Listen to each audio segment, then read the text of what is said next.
صاحب جناب چیئرمین صاحب بہت گفتگو جزیروں اور دیگر امور پہ ہوئی اور اس کا بڑا مفصل جواب بھی سینیٹر سسی پلیجو نے دیا، لیکن میں جزیروں کے مسئلے کو، صوبوں کی خود مختاری کو سلب کرنے کے مسئلے کو، اس ملک کو دوبارہ ون یونٹ میں تبدیل کرنے کے مسئلے کو، 1973 کے آئین کو 1962 کے آئین کے شیڈو میں لانے کی کوشش کو، اور جو اقدامات صدر مملکت جو آرٹیکل 50 کے تحت پارلیمان کا حصہ ہیں،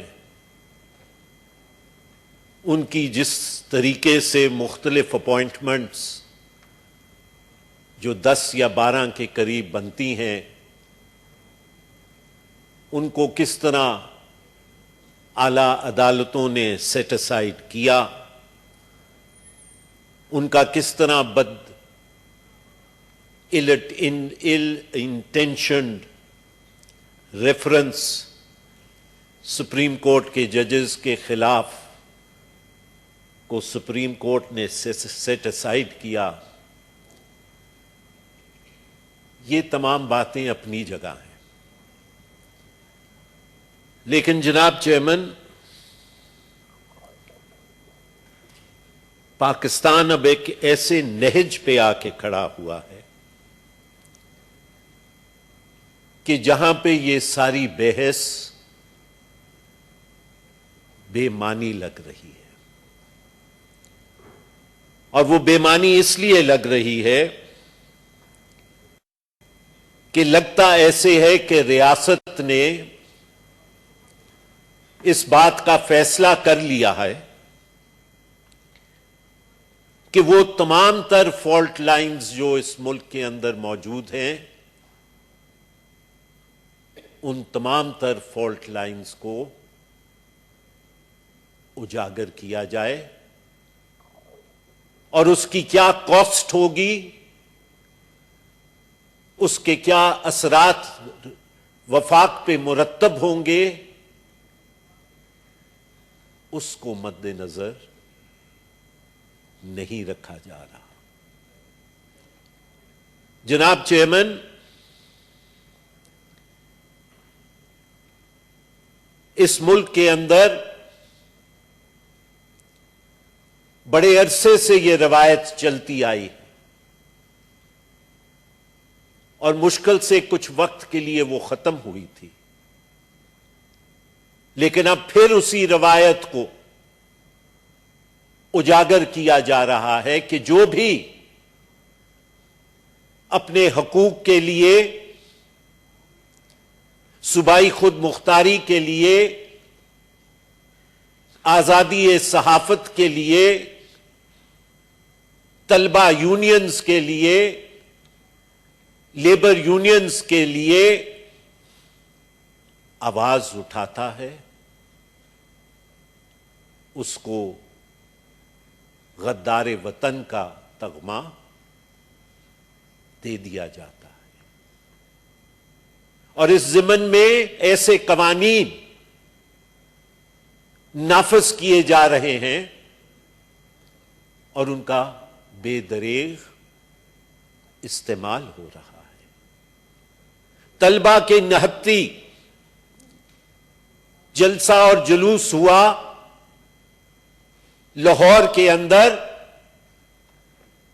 اور سیڈیشن کا چارج ان کے اوپر لگ گیا۔ جناب چیئرمین، ایکڈیمک فریڈم کے لیے لاہور کے ایکڈیمکس نے جلوس نکالا تو وہ پروفیسر غائب ہو گیا جناب چیئرمین، اور کچھ دنوں کے بعد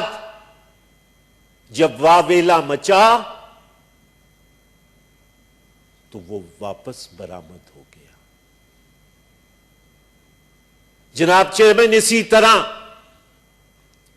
ایک سوچے سمجھے منصوبے کے تحت ٹریڈ یونینز کو ختم کیا جا رہا ہے، ان کی قوت کو تقسیم کیا جا رہا ہے، لیکن ریاست یہ بات سوچ نہیں رہی جناب چیئرمین کہ یہ جو اتنے فالٹ لائنز آپ کھولتے چلے جا رہے ہیں، یہ جو اتنی پولرائزیشن آپ کرتے چلے جا رہے ہیں، یہ پولرائزیشن ان حالات کے اندر جب آپ خود کہتے ہیں، اور میں آپ سے اس بات پہ کم سے کم یہ آپ کے ساتھ اگری کرتا ہوں کہ بھارت جیسے ملک پاکستان میں ان فالٹ لائنز کو اجاگر کرنے کی کوشش کر رہے ہیں۔ جناب چیئرمین، جو صوبائی خود مختاری کا مسئلہ حل نہیں ہوا تھا، صوبائی خود مختاری کا مسئلہ ایک حد تک آگے بڑھا تھا 18ویں ترمیم کے بعد۔ آپ نے اس کو اس خوبصورت طریقے سے آئین کی ایسی تشریح کرنے کے ساتھ ساتھ کہ جو شاید کوئی اور سنے تو شرمندہ ہو جائے، آپ نے اس مسئلے کو، اس پولرائزیشن کو دوبارہ اجاگر کیا۔ آپ نے اس پولرائزیشن کو مزید آگے بڑھایا جناب چیئرمین۔ آپ جو آج بات کر رہے ہیں، اور اس پہ میں بات نہیں کروں گا کیونکہ وہ مسئلہ کورٹ کے سامنے ہے، and I'm also appearing in that، لیکن میں یہاں پہ صرف اس کا اشارہ ضرور دوں گا کہ آپ نے جو اس وقت سینٹ کے الیکشن کے مسئلے کو چھیڑا، ٹرانسپیرنسی سے کسی کو کوئی غرض نہیں ہے، لیکن اس کا افیکٹ جو ہوگا اگر آپ اس میں کامیاب ہوتے ہیں تو شو آف ہینڈز کا افیکٹ یہ ہوگا جناب چیئرمین کہ جو چھوٹی نیشنلسٹ جماعتیں ہیں جس کے لیے آئین اور سینٹ بنا تھا، آپ اگر ڈیبیٹس کو اٹھا کے دیکھ لیں، اس کے اندر یہ بات تھی کہ سینٹ کے اندر پروپورشنل ریپرزنٹیشن اس لیے دی جا رہی ہے کہ تمام اسپیکٹرمز آف پولیٹیکل اوپینین جو ہیں، جو صوبائی اسمبلی میں موجود ہیں، وہ وفاق کا حصہ بنے۔ لیکن آپ نے جو بات کی اس سے وہ فالٹ لائن ایک بار پھر بڑھ جائے گی۔ اگر یہاں پہ نیشنلسٹ بیٹھ کے اپنی بات وفاق کے اندر نہیں کر سکیں گے تو آپ سوچیں جناب چیئرمین اس کے ریپریکشنز فیڈریشن کے اوپر کیا ہوں گے۔ جناب چیئرمین، یہ باتیں ہم پہلے بھی کرتے رہے، آپ بھی آرام سے سنتے رہے، لیکن ان باتوں کا فائدہ کوئی نہیں ہو رہا۔ اور فائدہ جب نہیں ہو رہا تو اس سے وفاق کا نقصان ہو رہا ہے۔ جناب چیئرمین، یہاں پہ میں پہلے بھی یہ بات کہہ چکا ہوں، میں آج بھی یہ بات کہتا ہوں کہ یہاں پہ جس وقت تک انٹرپریٹیشن میں ایک کروں گا، فاروق نسیم صاحب میرے سے بہت قابل وکیل ہیں، وہ دوسری انٹرپریٹیشن کریں گے، اس سے فرق نہیں پڑے گا۔